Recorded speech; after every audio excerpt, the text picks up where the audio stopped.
اعوذ باللہ من الشیطان الرجیم بسم اللہ الرحمن الرحیم۔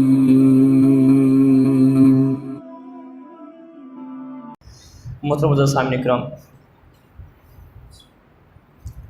آپ احباب کے سامنے میں نے اللہ تبارک و تعالیٰ کی عطا کردہ توفیق سے اور رب العالمین کی نازل کردہ کتاب قرآن مجید فرقان حمید میں سے تلاوت کرنے کا شرف حاصل کیا۔ دعا فرمائیں کہ اللہ جل شانہ و عم نوالہ نے جس طرح مجھے تلاوت کی توفیق بخشی، اللہ رب العزت اسی طرح مجھے اس کے متعلق حق اور سچ بیان کرنے کی توفیق نصیب فرمائے، اور میرے بیان اور آپ لوگ کے سماع کے بعد اللہ رب العالمین ہم تمام کو اس پر عمل کرنے کی بھی سعادت نصیب فرمائے۔ معزز سامعین کرام، قرآن مجید کے اندر ہے اللہ تبارک و تعالی نے نبی کریم علیہ الصلاۃ والسلام کے زبان مبارک سے یہ الفاظ کہلوائے کہ قل لا اسألکم علیہ اجرا الا المودۃ فی القربى۔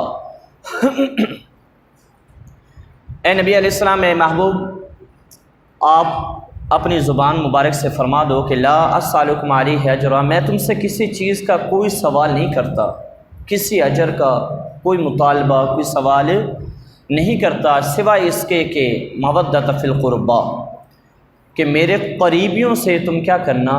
مودت کرنا، یعنی کہ ان سے محبت کرنا۔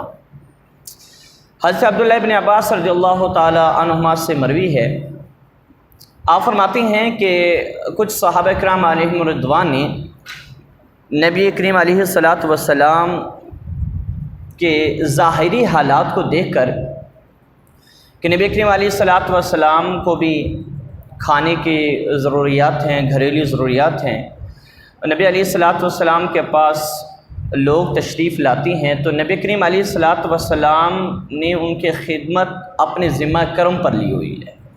نبی علیہ الصلاۃ والسلام ان کے لیے کھانے کا بھی اہتمام کرتے ہیں بس اوقات، اور نبی علیہ الصلاۃ والسلام کو اخراجات کی اس وجہ سے بھی ضرورت رہتی ہے، تو کچھ صحابہ کرام علیہم رضوان نے یہ پروگرام بنایا کہ ہم کچھ پیسے جمع کر کے نبی علیہ الصلاۃ والسلام کے خدمت اقدس کے اندر پیش کرتے ہیں، تاکہ نبی علیہ الصلاۃ والسلام اپنی ضروریات جو ہیں وہ کیا کر سکے؟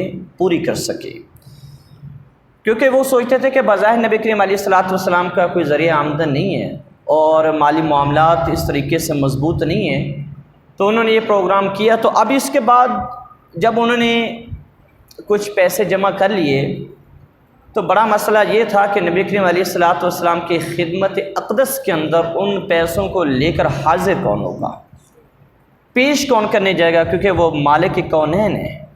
نبی علیہ الصلاۃ والسلام کا در وہ در ہے کہ جہاں پر جو خالی جھولیاں آیا وہ بھر بھر کے گیا ہے، اور نبی کریم علیہ الصلاۃ والسلام کا وہ در ہے کہ یہاں پر شہنشاہ بھی مانگنے کے لیے آتے ہیں، اور نبی کریم علیہ الصلاۃ والسلام کی ذات وہ ہے کہ خود ہی بھیک دیں اور خود ہی کہے منگتوں کا بھلا ہو۔ یہ میرے آقا علیہ الصلاۃ والسلام کی شان ہے کہ میرے کریم آقا علیہ الصلاۃ والسلام کا در تو وہ ہے جہاں سے کل کائنات کھاتی ہے، اور ساروں کو یہاں پر جو چاہے وہ ملتا ہے۔ یہ میرے محبوب علیہ الصلاۃ والسلام کی شان ہے۔ اچھا، مجھے اسی پہ ایک بات یاد آ گئی، وہ میں ضرور یہاں پر ابھی یہاں پر وہ ضرور کرنا چاہوں گا کہ ایک یہودی کا بچہ تھا، یہودی کا بچہ، اس کا باپ وصال کر گیا، امیر تھے، لیکن جب باپ وصال کر گیا، اس کا باپ کا انتقال ہوا، تو امیری سے غریبی کا سفر شروع ہو گیا۔ یہ حالات یہاں تک آ گئے کہ غربت میں اس قدر وہ پس گئے کہ اس کی والدہ کے لیے جوڑا کپڑے کا پہننے کے لیے بھی نہیں تھا۔ ایک کپڑے کا جوڑا جو جگہ جگہ سے پھٹا ہوا تھا، اور اس نے ماں کو دیکھا تو دیکھ کرنا برداشت نہ ہوا، اس نے کہا کہ میں اپنے چچا کے پاس جاؤں گا اور چچا کے پاس جا کر چچا سے کہوں گا کہ چچا مجھے جوڑا دے، کپڑے دے، میری تو خیر ہے لیکن میری ماں کا جسم جو ہے وہ جگہ جگہ سے نظر آتا ہے، تو یہ مجھے برداشت نہیں ہوتا۔ وہ اپنی ماں کی حالت دیکھ کر ماں نے روکا کہ نہیں، چچا کے پاس نہ جا۔ غربت وہ چیز ہے کہ جس میں ہر کوئی ساتھ چھوڑ دیتا ہے۔ ماں نے روکا لیکن بچہ چلا گیا چچا کے پاس، اور چچا کا دروازہ کھٹکھٹا کر کہنے لگا، چچا جان میری ہم غریب ہو چکی ہے، میری والدہ غریب ہو چکی ہے، میری والدہ کے پاس پہننے کے لیے جوڑا نہیں ہے، ایک ہی جوڑا ہے، اور وہ جگہ جگہ سے پھٹا ہوا ہے۔ چچا تو مہربانی کر، تو رحم کر، اور ایسا کر کے مجھے ایک جوڑا دے تاکہ میں اپنی ماں کو پہنا سکوں۔ چچا نے اس کو ڈانٹ کر، اس کو جھڑک کر اور ڈانٹا جب بچے کو، تو وہ بچہ روتا ہوا اپنی ماں کے پاس آ رہا تھا، تو راستے کے اندر ایک شخص نے اس کو دیکھا اور پوچھا بیٹے کہاں سے آ رہا ہے، کہاں جا رہا ہے؟ اس نے اپنی ساری داستان سنائی، رداس سنائی اس کو ساری۔ جب اس نے سنی، اس نے کہا کہ میرا چچا اس کے پاس گیا کپڑے لینے کے لیے، میرے چچا نے مجھے کپڑا نہیں دیا، تو میں واپس اپنی ماں کے پاس روتا ہوا جا رہا ہوں۔ میری ماں کی حالت یہ ہے کہ ایک ہی کپڑا اور جگہ جگہ سے پھٹ چکا ہے۔ وہ کہنے لگا تجھے ایک ایسا در نہ بتاؤں، تجھے ایک ایسا در نہ بتاؤں کہ اس در پر اگر غیر بھی گیا ہے تو وہ خالی نہیں آیا ہے۔ انہوں نے کہا بتاؤ کون سا در ہے؟ کہہ رہا در تو بتاتا ہوں، لیکن وہ نبی ہے مسلمانوں کا اور نبی ہے وہ مومنین کا، اور تو اس در پر جانا تو صحیح، لیکن پہلے ماں سے پوچھ کر جانا، تیری ماں اجازت دے تو پھر اس در پر جانا۔ اس کا بتاؤ تو صحیح۔ کہ نبی علیہ السلام وہ سین حرم کے اندر بیٹھے ہوں گے، وہ سین حرم کے اندر، اور ان کی بارگاہ ایسی بارگاہ ہے جو چاہو مانگ لو وہ سب عطا کر دیتے ہیں۔ بظاہر کچھ بھی نہیں ہے، لیکن جو مانگنے کے لیے آتا ہے، مالک کونین ہے، وہ پاس کچھ رکھتے نہیں، دو جہاں کی نعمتیں ہیں ان کے خالی ہاتھ ہیں۔ بیٹا ماں کے پاس گیا، ماں چچا نے دوڑا دیا، چچا نے ڈانٹا، چچا نے پریشان کیا، اور چچا نے پہننے کے لیے کپڑا نہیں دیا۔ میں واپس آ رہا تھا، ایک شخص راستے میں ملا ہے اور اس نے مجھے پتہ بتایا ہے مومنوں کے نبی علیہ السلام کا، مسلمانوں کے نبی کا۔ اے ماں مجھے اجازت دے کہ میں اس نبی علیہ السلام کے پاس جا کر تیرے لیے کپڑے لا سکوں۔ ماں کہنے لگی بیٹا وہ نبی ایسا ہے کہ اس کو جو دیکھ لیتا ہے تو وہ کیا کرتا ہے؟ کلمہ پڑھ کے مسلمان ہو جاتا ہے۔ وہ نبی ایسا ہے، وہ ایسے نبی علیہ السلام ہے کہ ان کے پاس اگر تو گیا تو مجھے ڈر یہ ہے کہ تیرا پہلا دین چلا جائے گا، تو اس دین کو قبول کر لے گا۔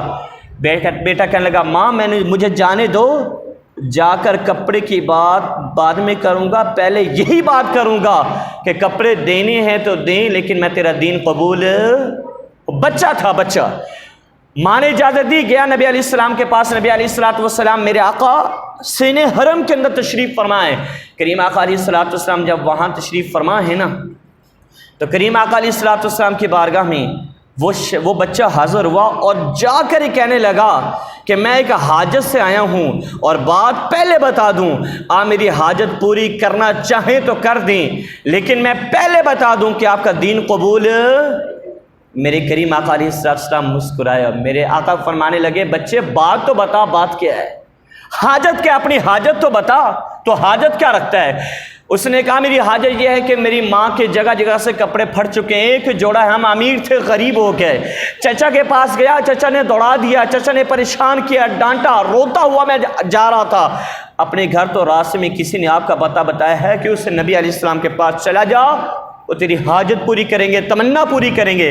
میں آپ کے پاس کپڑے لینے کے لیے آیا ہوں، لیکن پہلے بتا دوں آپ کا دین قبول نہیں کروں گا۔ میرے کریم آقا علیہ السلام دوبارہ مسکرائے اور میرے آقا نے اپنی چادر اتار کر اس بچے کے کندھوں کے اوپر ڈال دی وہ چادر۔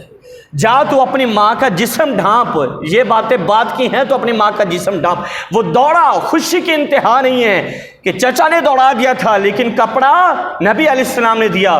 وہ گیا، سیدھا گیا ماں کے پاس اور ماں کو کپڑا دیا۔ ماں نے پوچھا بیٹا دین تو بدل کر نہیں آ گیا؟ نہیں اماں دین بدل کر نہیں آیا، میں نے پہلے کہہ دیا تھا کپڑا دینا ہے تو دے، لیکن تیرا دین بدلوں گا نہیں۔ اب ماں نے جب دیکھا نا کپڑا، اور ماں نے جب کپڑا اوڑھا تو اللہ تبارک و تعالی نے دل کی دنیا بدل دی اس کی۔ اب جو ماں بچے کو منع کر رہی تھی کہ تو نے اس کا کلمہ نہیں پڑھنا، وہی ماں کہہ رہی ہے بیٹا تجھے پتہ نہیں، تو چچا کے پاس گیا، تو رشتہ دار کے پاس گیا، اس نے تجھے دوڑا دیا، تجھے پریشان کیا، ڈانٹا اور کپڑا نہیں دیا، اور تو اس نبی کے پاس گیا ہے، اس نے تجھے کپڑا دے دیا ہے، تو ایسے نبی کا کلمہ پڑھ کر مسلمان ہونا چاہیے۔ ایسے نبی کا کلمہ پڑھنا۔ آپ سوچو، بیٹے کو کہنے لگی ہے بیٹا میرے بچے سوچ، جو نبی غیروں کا اتنا خیال رکھتا ہو وہ اپنوں کا کتنا خیال رکھتا ہوگا؟ جو غیروں پر اتنا مہربان ہو وہ اپنوں پر کتنا مہربان ہوگا؟ تو یہ در مصطفیٰ ایسا در ہے کہ جہاں پر غیر بھی خالی ہاتھ جایا نہیں کرتے ہیں۔ میرے آقا کا وہ در تھا، لیکن صحابہ کرام نے ظاہری حالات کو دیکھا تو چیلنج یہ تھا کہ میرے آقا کی بارگاہ میں کیسے جا کر یہ نذرانہ پیش کریں، میرے آقا علیہ السلام کی بارگاہ میں جا کر یہ اپنا ہدیہ کیسے پیش کریں۔ تو طے یہ پایا کہ حضرت عباس رضی اللہ تعالی عنہ ان کی ڈیوٹی لگاتے ہیں، وہ میرے آقا کی بارگاہ میں یہ نذرانہ پیش کرتے تھے۔ وہ گئے اور گھبرا بھی رہے تھے کہ کریم آقا کیا فرمائیں۔ ابھی وہ میرے کریم آقا علیہ السلام کی بارگاہ میں پیسے لے کر حاضر ہی ہوئے ہیں تو آقا علیہ السلام کی بارگاہ میں ساری بات رکھی عبداللہ ابن حضرت عباس رضی اللہ تعالی عنہ نے۔ تو ابھی میرے آقا کچھ فرماتے تو اللہ تبارک و تعالی نے قرآن کی یہی آیت کریمہ نازل کی، اے محبوب یہ جو آپ کے پاس آ رہے ہیں نا یہ چیزیں لے کر، نذرانے لے کر، ایک تو یہ فرما دیں کہ وَوَجَدَكَ عَائِلًا فَأَغْنَىٰ، اے محبوب اللہ نے آپ کو حاجت مند بنایا تو اللہ نے اپنی طرف سے آپ کو غنی کر دیا، اور کسی کے حاجت۔ اور دوسرا قُلْ لَا أَسْأَلُكُمْ عَلَيْهِ أَجْرًا إِلَّا الْمَوَدَّةَ فِي الْقُرْبَىٰ، اے محبوب انہیں فرما دو کہ اللہ تبارک و تعالیٰ کی فضل سے اور اس کی رحمت سے میں تم سے کسی چیز کا سوال نہیں کرتا، فقط اتنا سوال ہے اور اتنا مطالبہ ہے کہ میری آل سے محبت کرنا۔ کس سے محبت کرنا؟ میری آل سے محبت کرنا۔ اور میرے محبوب علیہ السلام کے حدیث پاک روح البیان کے اندر کریم آقا علیہ السلام نے فرمایا کہ وَمَن مَّاتَ عَلَىٰ حُبِّ آلِ مُحَمَّدٍ صلی اللہ تعالیٰ علیہ وسلم مَاتَ مُؤْمِنًا، اور دوسرے الفاظ ہیں وَمَن مَّاتَ عَلَىٰ حُبِّ آلِ مُحَمَّدٍ صلی اللہ تعالیٰ علیہ وسلم مَاتَ شہیدًا، جو کریم آقا علیہ السلام کی آل کی محبت پر، حضور کی آل کی محبت میں جینا مرنا سیکھتا ہے اور اس کا وصال بھی اسی پر ہوتا ہے، میرے آقا نے فرمایا کہ اس کا حشر کل شہیدوں کے ساتھ ہوگا، وہ شہیدوں کی صف کے اندر کھڑا ہوگا اور اس دنیا سے اس وقت تک جائے گا نہیں مات مؤمنن، جب تک اللہ اسے کلمہ نصیب نہ فرماتے۔ وَمَن مَّاتَ عَلَىٰ حُبِّ آلِ مُحَمَّدٍ صلی اللہ علیہ وسلم مَاتَ مُؤْمِنًا، جان اس وقت نکلے گی جب لب پر کلمہ جاری ہوگا، لا الہ الا اللہ محمد رسول اللہ ہوگا۔ اور میرے کریم آقا علیہ السلام کی دوسری بھی حدیث پاک ہے وَمَن مَّاتَ عَلَىٰ بُغْضِ آلِ مُحَمَّدٍ، وَمَن مَّاتَ عَلَىٰ بُغْضِ آلِ مُحَمَّدٍ صلی اللہ تعالیٰ علیہ وسلم مَاتَ کافرًا، جس نے آل رسول سے بغض رکھا، یاد رکھنا اس کے مرتے وقت کلمہ نصیب نہیں ہوگا۔ میں لفظی معنی نہیں کر رہا، بامحاورہ کر رہا ہوں، تقریر آپ کو بھی سمجھ آئے کہ جو آل محمد اور نبی کریم علیہ السلام کے اہل بیت سے بغض کی حالت کے اندر اس دنیا سے جائے گا اسے ماتا کافرن، کلمہ نصیب نہیں ہوگا، کفر۔ اور دوسری حدیث پاک سنیں، میرے کریم آقا علیہ السلام نے فرمایا، محبوب علیہ السلام نے، کہ حرمت الجنت، حرمت الجنت علی من ظلم اہل بیتی، میرے کریم آقا نے فرمایا کہ جس بندے نے میری آل پر ظلم کیا اللہ اسے جنت کبھی نہیں عطا کرے گا۔ حرمت الجنہ، جنت اس کے لیے کیا ہو گئی؟ مزے کی بات بتاؤں، میرے آقا نے فرمایا کہ جو حسین سے محبت کرے نا، اس نے محبت حسین سے کی ہے، حقیقت میں اس نے مجھ سے محبت کی ہے۔ حسین علیہ السلام کی محبت، حضرت حسین رضی اللہ تعالیٰ عنہ کی محبت کیا ہے؟ میری محبت ہے۔ اور جس نے حسین سے دشمنی رکھی اس نے مجھ سے دشمنی رکھی، اور جس نے حسین سے لڑائی کی اس نے مجھ سے لڑائی کی، اور جس نے حضرت حسین رضی اللہ تعالیٰ عنہ سے صلح کی نا اس نے مجھ سے صلح کی۔ اور میرے آقا علیہ السلام نے فرمایا کہ جس نے ان کو غضبناک کیا حقیقت میں اس نے مجھے غضبناک کیا، اور جس نے مجھے غضبناک کیا حقیقت میں اس نے رب کو غضبناک کیا، اور جس نے رب کو غضبناک کیا اس کا ٹھکانہ جہنم ہے۔ اور پھر میرے آقا نے فرمایا، آگے بھی فرمایا میرے کریم آقا علیہ السلام نے، حسین منی و انا من حسین احب اللہ من احب حسینا، میرے آقا نے فرمایا کہ حسین مجھ سے ہے اور میں کس سے ہوں؟ حسین سے ہوں، اور جس نے حسین سے محبت کی احب من احب احب اللہ من احب حسینا، فرمایا کہ جس نے حسین سے محبت کی حقیقت میں اس نے اللہ سے محبت کی ہے، اور جس نے اللہ سے محبت کی اس کا ٹھکانہ کیا ہوا؟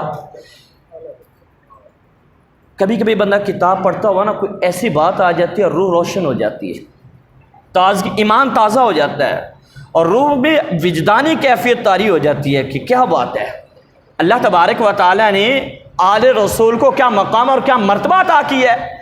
کیوں؟ میرے آقا علیہ السلام نے فرمایا کہ جس نے حسین سے محبت کی نا، اس نے حقیقت میں کس سے محبت کی؟ مجھ سے محبت کی۔ اور یاد رکھے جو حضرت حسین رضی اللہ تعالی عنہ سے محبت کرتا ہے نا، میرے آقا بھی اس سے محبت کرتے ہیں۔ بڑی کمال کی بات پڑھنے کو ملی، سنیں، میرے آقا علیہ السلام گلی کے اندر تشریف لے جا رہے ہیں، گلی کے اندر تشریف لے جا رہے ہیں، گلی کے اندر، اور گلی میں بچے بھی کھیلتے ہیں۔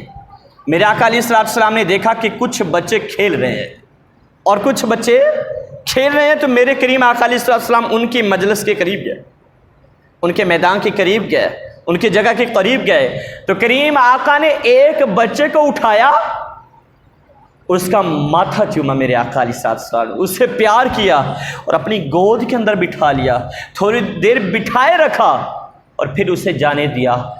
عرض کی یا رسول اللہ صلی اللہ تعالی وسلم، اس بچے کو اتنا پیار کرنے کی وجہ کیا ہے؟ یا رسول اللہ اس کو اتنا پیار کیسے ملا؟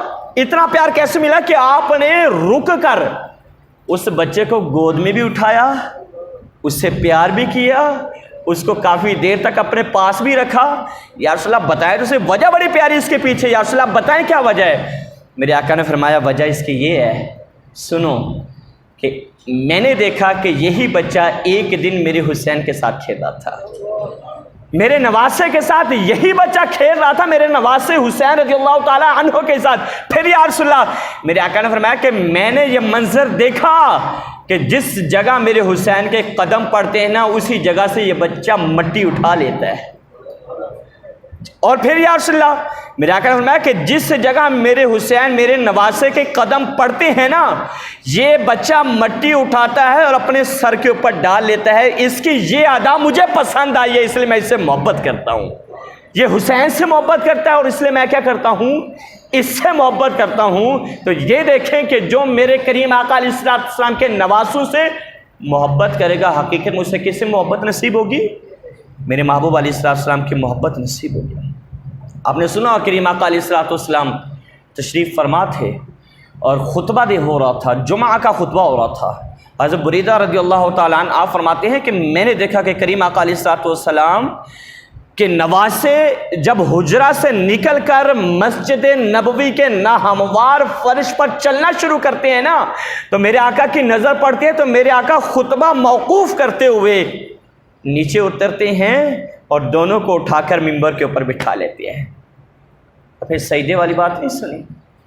میرے کریم آقا علیہ السلام سجدے کے اندر جاتے ہیں تو نواسہ رسول سیدنا امام حسین رضی اللہ تعالیٰ عنہ میرے کریم آقا علیہ السلام کے دوش مبارک کے اوپر سوار ہو جاتے ہیں، اور ادھر سے وہی آتی ہے کہ اے محبوب، حسین سوار ہو گیا تو سجدے سے سر نہیں اٹھانا جب تک میرا حسین کیا خود نہ اتر جائے۔ خود میرے کریم آقا علیہ السلام نے سجدہ لمبا کر دیا، ایک دفعہ سبحان ربی اللہ اعلیٰ، دوسری دفعہ سبحان ربی اللہ اعلیٰ، اور روایات کے اندر 70 دفعہ میرے آقا علیہ السلام نے سبحان ربی اللہ اعلیٰ پڑھا۔ صحابہ کرام پیچھے حیران ہیں۔ نماز ختم ہوئی، آقا نماز لمبی ہو گئی، یا رسول اللہ سجدہ لمبا ہو گیا، یا رسول اللہ آج کے بعد ہمیں سجدے اتنے لمبے کرنے پڑیں گے، تسبیحات اتنی زیادہ پڑھنی پڑیں گی؟ میرے آقا نے فرمایا نہیں صحابہ، ایسی کوئی بات نہیں ہے۔ یا رسول اللہ پھر کیا وجہ؟ آپ نے سجدہ اتنا لمبا کر دیا۔ میرے آقا نے فرمایا ہاں، اس کی وجہ میرا حسین ہے، میرا نواسہ ہے۔ کیسے یا رسول اللہ؟ میرے آقا علیہ السلام نے فرمایا کہ میرے صحابہ، میرا حسین میرے کندھے کے اوپر حالت سجدہ میں سوار ہوا اور مجھے اچھا نہ لگا، مجھے گوارا نہ ہوا، میں نے برداشت نہ کیا کہ حسین سجدے کی حالت میں سوار رہے اور میں سر اٹھاؤں، میرا حسین گر جائے، مجھے اس کا گرنا پسند نہ آیا، برداشت نہ ہوا، میں نے سجدہ لمبا کر دیا۔ اور پھر میرے کریم آقا علیہ السلام نے حسین کے لیے سجدہ لمبا کیا، پھر حسین نے بھی کربلا کے اندر حق ادا کر دیا اس سجدے کا۔ سیدنا امام حسین رضی اللہ تعالیٰ عنہ نے کربلا کے اندر، کربلا کے میدان میں تپتی ریت کے اوپر اور حالت پیاس کے اندر لب خشک ہو رہے تھے، میرے حسین کو سجدہ کرتے ہوئے چاند نے بھی دیکھا، میرے حسین کو سجدہ کرتے ہوئے سورج نے بھی دیکھا، میرے حسین کو سجدہ کرتے ہوئے ملائکہ نے بھی دیکھا، اور میرے حسین کو سجدہ کرتے ہوئے اہل کربلا نے بھی دیکھا۔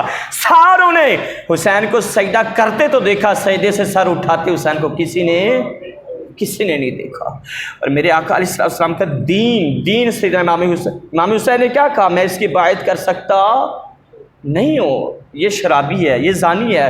اگر میں نے بیعت کر لی تو لوگوں کے لیے جواز بن جائے گا، تو میں یہ جواز بننے میں دین اسلام کی سربلندی کے لیے جاؤں گا، اور اسلام کی سربلندی کے لیے دین کی خاطر جاؤں گا۔ ہاتھ دینا آسان تھا یا سر کٹانا آسان تھا؟ ہاتھ دے دیتے، لیکن نہیں، مثال بن جاتی۔ امام حسین رضی اللہ تعالیٰ نے ہاتھ سر کٹانا پسند کیا لیکن سر جھکانا پسند۔ اور امام حسین رضی اللہ تعالیٰ عنہ نے جب حضرت مسلم بن عقیل رضی اللہ تعالیٰ عنہ کو بھیجا نا، آپ مدینہ سے مکہ کے اندر تشریف لائے، مدینہ سے مکہ کے اندر جب مکہ کے اندر تشریف لائے تو صحابہ کرام علیہم رضوان نے منع کیا کہ ہم آپ کو جانے نہیں دیں گے۔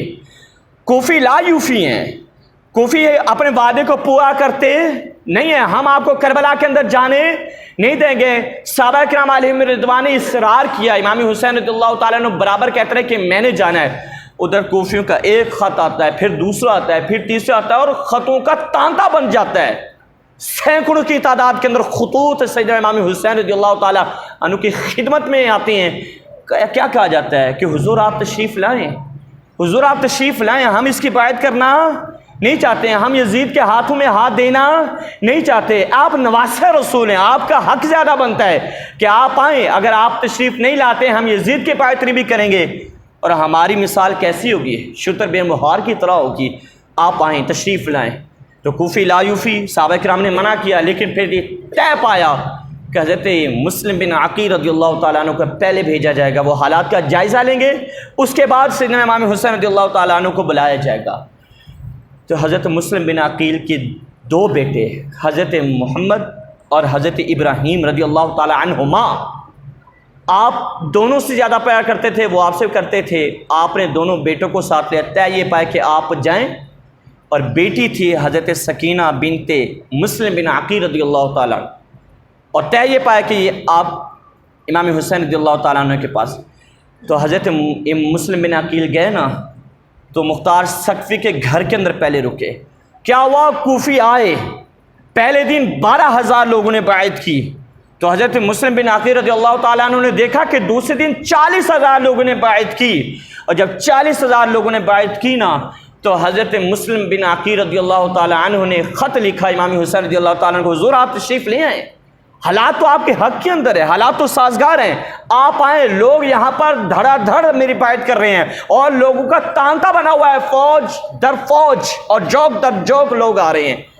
ادھر خط لکھا، اور ادھر سے یزید کے ساتھی، یزید کے لیے جاسوسی کرنے والے بھی موجود تھے، انہیں پیچھے پیغام بھجوایا، کہنے لگے کہ آپ ادھر بیٹھے ہیں۔ نعمان بن بشیر یہ کوفہ کا اس وقت گورنر تھا، اور اس کے بارے میں شکایتیں کی کہ یہ روک نہیں رہے ہیں۔ مسلم بن عقیل نائب امام حسین رضی اللہ تعالیٰ عنہ بن کر کوفہ کے اندر موجود ہیں، اور لوگ ہزاروں کی تعداد میں بیعت کر رہے ہیں، تو تیری حکومت کو خطرہ ہے۔ اس نے فٹافٹ وہاں سے عبید اللہ بن زیاد کو بھیجا، اور آپ نے سنا وہ آیا اور بڑا شاطر تھا، چالاک تھا۔ لوگ سیدنا امام حسین رضی اللہ تعالیٰ عنہ کے انتظار کے اندر اسی راستے کے اوپر بیٹھے ہوئے تھے جہاں سے سیدنا امام حسین نے تشریف لانا تھا، کیونکہ حضرت مسلم بن عقیل کا خط پہنچ چکا تھا۔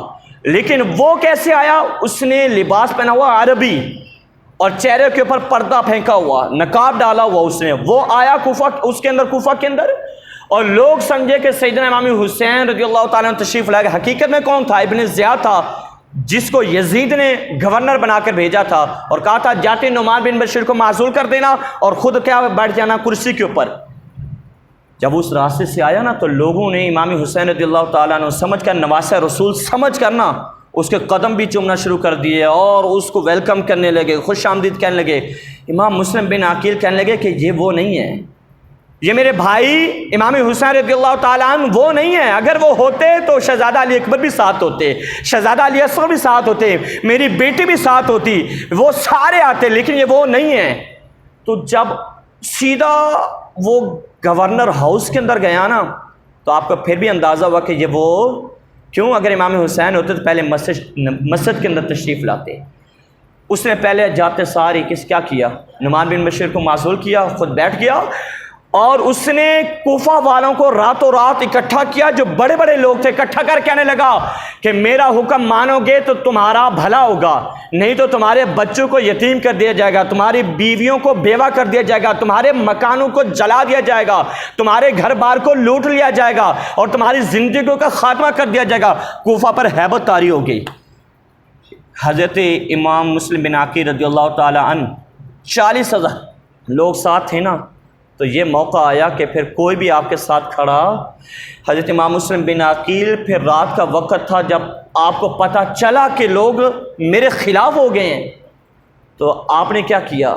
آپ نے اپنے شہزادوں کو نا حضرت شریح قاضی شریح ان کے پاس بھیج دیا، اور خود کہنے لگے کہ میرا کوئی پتہ نہیں ہے، لیکن میرے بیٹوں کو کسی طریقے سے واپس مدینہ کے اندر پہنچا دینا۔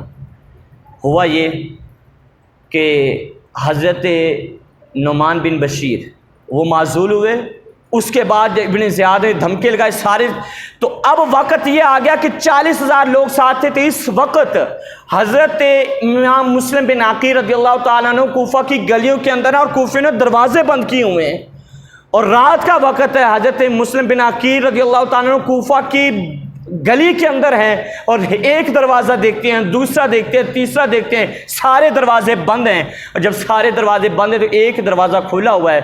آپ وہاں جا کر پانی مانگتے ہیں نا، تو بڑھیا پانی دیتی ہے، آپ پانی پی کر وہاں بیٹھتے ہیں تھوڑی دیر، بڑھیا کہتے ہیں کہ آپ جاتے کیوں نہیں؟ آپ فرمانے لگے میں جاؤں کس طریقے سے، میرا ٹھکانہ یہاں نہیں ہے۔ پوچھنے لگے کہ آپ کون ہیں؟ آپ نے بتایا پھر میں حسین کا بھائی ہوں، مسلم بن عقیل ہوں، میں یہاں کوفہ کے اندر آیا، کوفے نے بلوایا، اب مجھ سے دھوکہ دہی کی ہے، اور آج حالت یہ ہے کہ پہلے 40,000 نے بیعت کی اور آج ایک بھی دروازہ نہیں کھول رہا۔ وہ اہل بیت کی محبت تھی، محبت کرنے والی، اسے دروازہ کھلا اندر بٹھا، لیکن اس کا بیٹا شکی تھا، بدبخت تھا۔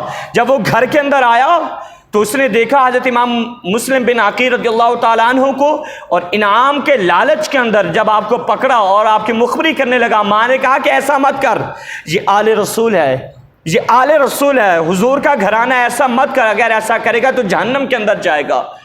وہ مانا نہیں، تو ماں کہنے لگی اگر مجھے پتا ہوتا کہ تو یہ کام کرے گا تو میں نے اسی دن تیرا گلا گھونٹ دینا تھا جس دن تو کیا ہوا تھا، پیدا ہوا تھا۔ مخبری کی محاصرہ کر لیا گیا۔ محاصرہ جب کیا نا تو حضرت مسلم بن عقیل رضی اللہ تعالیٰ عنہ کو پکڑ کر گورنر ہاؤس کے اندر لایا گیا، اور پھر ابن زیاد نے حکم دیا جلاد کو کہ اس کی گردن کو اڑاؤ۔ تو جب آپ کی گردن اڑانے لگے نا تو آپ نے کہا تھوڑی دیر ٹھہر جاؤ، رک جاؤ، کیا کہ میری 4 وصیت ہے، اس پر عمل کر لینا، ضرور عمل کر لینا۔ کیا پہلے یہ ہے کہ میں نے کوفہ سے چند لوگوں سے کچھ پیسے لیے ہیں، میرا گھوڑا ہے، اس گھوڑے کو بیچ کر ان لوگوں کے پیسے واپس کر دینا، جب میں مروں تو میرے اوپر قرض کوئی بھی نہ ہو۔ دوسری بات یہ کہ میں نے اپنے بھائی کو خط لکھ دیا ہے کہ وہ آ جائیں کوفہ کے اندر، لیکن تم میرے بھائی کو یہ پیغام پہنچا دو کہ کوفہ میں آنے کی حاجت اب نہیں ہے، کوفی لا یوفی، انہوں نے دھوکہ دیا ہے، اب آپ کوفہ کے اندر۔ تیسری بات یہ ہے کہ جب مجھے شہید کر دو تو میرے لاشے کی بھی حرمتی نہ کرنا، جو راستہ مدینہ شریف کی طرف جاتا ہے اسی راستے کے اوپر میری قبر بنا دینا، مجھے میری بے حرمتی۔ اور چوتھی وصیت یہ ہے کہ میرے چھوٹے 2 بچے ہیں، ایک کا نام ابراہیم ہے، ایک کا نام محمد ہے، میرے بیٹوں کے اوپر رحم کرنا۔ میں جا رہا ہوں، میرے بیٹوں کے پاس اس کی والدہ بھی نہیں ہے، میرے بیٹے یہاں پردیس کے اندر ہیں، تو میرے بیٹوں کے اوپر رحم کرنا، میرے بیٹوں پر ظلم نہ کرنا، میرے بیٹوں کو شہید مت کرنا، میرے بیٹوں کو مدینہ کے اندر پہنچا دینا، یہ میری وصیتیں ہیں۔ اس نے وار کیا، اوپر لے جایا گیا، اوپر کر کے وار کیا۔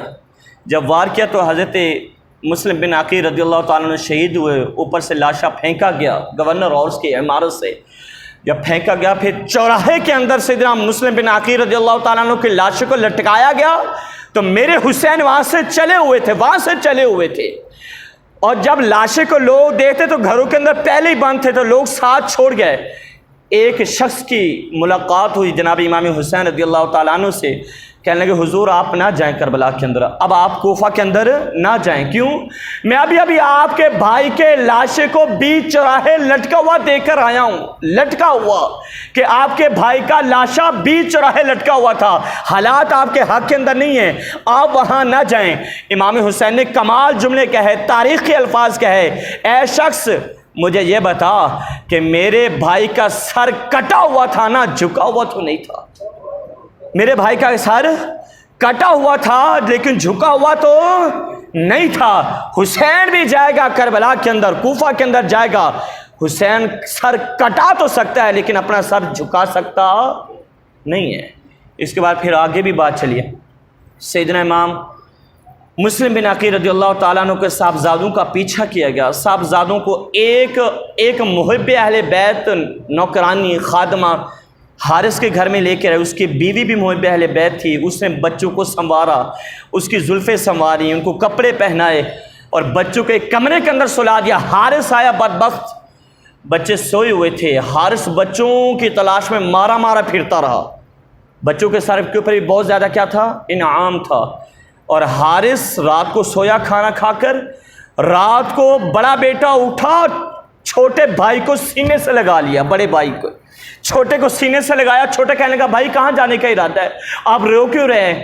کہنے لگے کہ میں نے ابھی خواب دیکھا ہے کہ نانا جان خواب کے اندر آئے تھے اور ہمارے ابا جان کو کہہ رہے تھے کہ بیٹے کو پیچھے چھوڑ کے آ گیا، بیٹے کو خود آ گیا ہمارے پاس، بیٹے کو پیچھے چھوڑ کے آیا ہے۔ اے بھائی مجھے یہ لگتا ہے کہ اب ہم بھی نانا کے پاس پہنچ جائیں گے، ہمارا بھی وہ ٹھکانہ ہوگا، ہم بھی ادھر چلے جائیں گے۔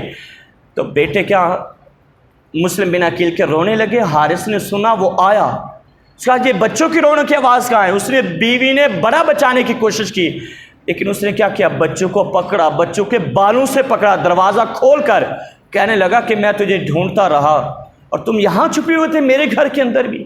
بڑے بھائی کو لیا، چھوٹے بھائی کو لیا، نہر فرات کے کنارے پر چلا گیا، وہاں جا کر سر قلم کرنے لگا نا چھوٹے کا، تو بڑا بھای آگے آ گیا، کہنے لگا نہیں ایسا نہ کر، میری آنکھوں کے سامنے میرے چھوٹے بھائی کا لاشا مجھے نہ دکھا، اس کا سر قلم نہ کر، کیا کروں؟ کہنے لگا پہلے مجھے شہید کر پھر میرے چھوٹے بھائی کو شہید کرنا۔ اس نے بڑے پر تلوار چلائی، بڑے کا سر کٹا، چھوٹے پر چلائی، چھوٹے کا سر کٹا۔ سر لے کر جب ابن زیاد کے پاس گیا نا، ابن زیاد نے کہا یہ کیا ہے؟ کہنے لگا یہ ان کے سر ہیں جن کے لیے آپ نے انعام رکھا ہے۔ کہنے لگا یہ کیا کام کیا؟ میں نے تو یزید کو خط لکھا ہے کہ چھوٹے بچوں کو زندہ رکھنا ہے، مدینے پہنچانا ہے، کیا کرنا؟ ابھی جواب نہیں آیا، اگر اس نے کہہ دیا کہ زندہ لے کر آنا ہے تو پھر میں کیا کروں گا؟ تو ابن زیاد نے کہا کہ کوئی محب اہل بیت یہاں پر ہے، اس کو لے جائے۔